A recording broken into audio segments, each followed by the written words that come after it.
शिवाजीराव पाटील हेच सक्षम उमेदवार म्हणून विश्वासाने पाठिंबा, संग्राम देसाई अडकुरकर यांची घोषणा। शिवाजीराव पाटील गटाची स्थिती अधिक बळकट। शिवाजीराव पाटील यांनी कोणतेही पद नसताना चंदगड विधानसभेसाठी विकास कामे केली असून सर्व प्रश्न सोडवण्यासाठी ते मनापासून लक्ष घालतात। एक चांगलं व्यक्तिमत्व म्हणून त्यांच्यावर विश्वास आणि सक्षम उमेदवार असल्यानेच त्यांना पाठिंबा देत आहोत, असं संग्राम देसाई अडकुरकर यांनी सांगितलं। चंदगड विधानसभा मतदारसंघातील अपक्ष उमेदवार शिवाजीराव पाटील यांना सर्वपक्षीय नेते कार्यकर्त्यांचा पाठिंबा वाढत असून अडकुरचे काँग्रेसचे कार्यकर्ते संग्राम देसाई अडकुरकर यांनी पाटील यांना जाहीर पाठिंबा दिला। या पाठिंब्यामुळे शिवाजीराव पाटील गटाच्या कार्यकर्त्यांमध्ये उत्साहाचं वातावरण आहे। संग्राम देसाई अडकुरकर यांनी शिवाजीराव पाटील यांच्या प्रामाणिकपणा, समाजसेवा आणि परिसरातील विकास कामं या गोष्टींवर विश्वास ठेवून पाठिंबा दिल्याचं सांगितलंय। इतर पक्षांचे पदाधिकारीही शिवाजीराव पाटील यांच्या नेतृत्वाला समर्थन देत आहेत।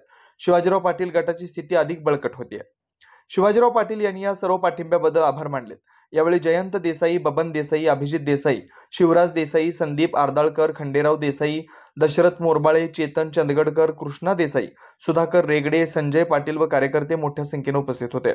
अन्वेषण लाईव्ह न्यूज साठी चंदगडहून तातोबा गावडा।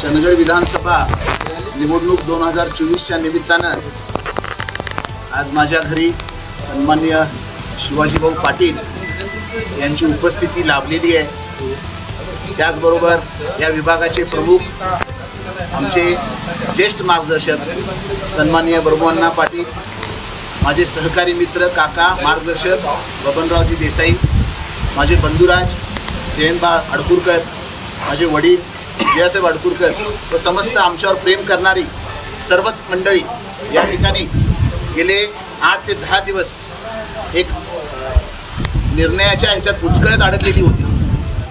भाऊ, विषय असा आहे की प्रामाणिकपणानं आजपर्यंत महाविकास आघाडीबरोबर काम केलेलं आहे। मी बंटी साहेबांच्यावर गेले 7 वर्ष काम करतोय, आजही करणार। पण माझा थोडासा विषय असा झाला की ज्या वेळेला तुमच्याकडे एक अधिवचन दिलं गेलं की महाविकास आघाडीला अमुक पक्षाला हे तिकीट मिळेल, त्या विश्वासापोटी आम्ही एक नाव समर्थन दिलेलं होतं आणि काही कारणास्तव ते मिळालं नाही। जरी मिळालं नसेल तर तो राग रुसवा लोकांनी धरायला नाही पाहिजे। आम्ही एखाद्याची मागणी करतोय त्याच्या पाठीमागे काहीतरी उद्देश आहे। मी भाऊ त्यांच्यावर 10 वर्ष काम केलेले आहे, त्यामुळे आत्ता लेखाजोखा मी सुरुवात करणे ही ट्रायल आहे आणि मी येईल व्यासपीठावर, सगळ्यांचा लेखाजोखा व्यवस्थित सांगता येईल। पण मी का शिवाभाऊकडे आलो, निस्वार्थ कशाचीही अपेक्षा न ठेवता का, कारण सुरुवात एकदम पहिल्या 2019च्या विधानसभेला अगदी नौका उमेदवार म्हणून ज्यावेळी ते आले त्यावेळी 51,000 इतकी मताधिक्य घेऊन एक अशी त्यांनी छाप सोडली की जेणेकरून बाबा पुढचं भविष्य निश्चितपणाने चंदगडसाठी काहीतरी करू शकतात। त्यावेळेला मी राजेश पाटील साहेबांच्या बरोबर खांद्याला खांदा लावून अतिशय रात्रीचा दिवस करून त्यांच्यासाठी राबलो, सगळ्या गोष्टी झाल्या। आज मी इथं कुणाला काय बोलणार नाही, पण एवढं सांगतो, काही न करता, कुठलं पद नसताना, कुणाचा सपोर्ट नसताना, एक सर्वसामान्य घराण्याचे वारसे नव्हे सर्वसामान्य व्यक्ती म्हणून ज्यावेळी शिवाभाऊंनी 100 कोटी आणतात त्यावेळी खरोखर आम्हाला सुद्धा ती धक्क्याची गोष्ट आहे।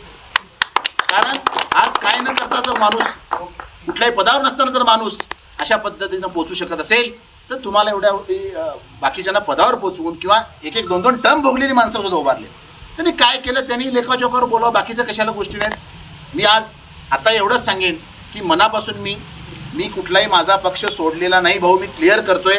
पण ह्या निवडणुकीपुरता मी विचार केला की कुठंतरी मागच्या वेळी आमच्यासारखी दुभागली, बाजूला राहिली आणि आपल्याच माणसाचा घात झाल्यासारखं झालं, ते होऊ नये हा विचार करायसाठी भाऊ मी 8 दिवस घेतले आणि मी सन्मान्य शिवाभाऊंना ह्या निवडणुकीमध्ये माझं पूर्ण ताकदीनिशी समर्थन देतोय, हे या ठिकाणी मी आपल्याला जाहीर करतो। धन्यवाद।